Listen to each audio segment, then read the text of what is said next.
namin na gabayan kami at naway may matutunan ang aming mga kabataan sa aming gagawing workshop at pag-uwi nila ay maging matagumpay ang kanilang oras na ipinalagi sa hapon ito.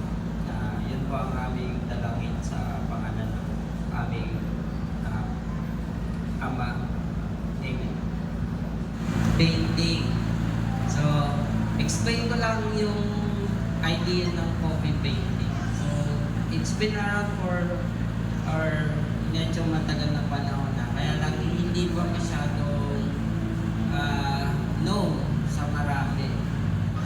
Na basic ng wash. Isang flat wash, kung narinig nyo na yun, Pipicturean mo nga eh. Dali lang. guys, you cannot brush hard. Malapit daw sila.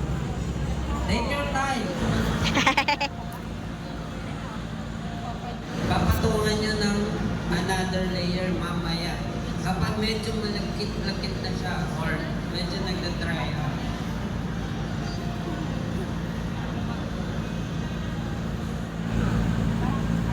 Importante yung mga highlights. Kapag may nakita kayo ng puti, ibig sabihin, paper yun. So, ang highlights ng watercolor ay Bong, tikman mo. Ganyan mo.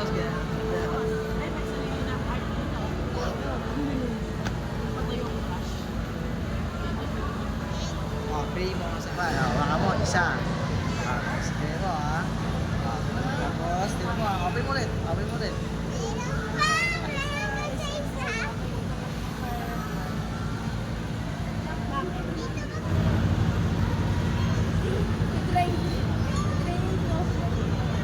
mga artworks na yan, nandun yung tatlong elements na yun. Merong light, merong shades, at merong shadows.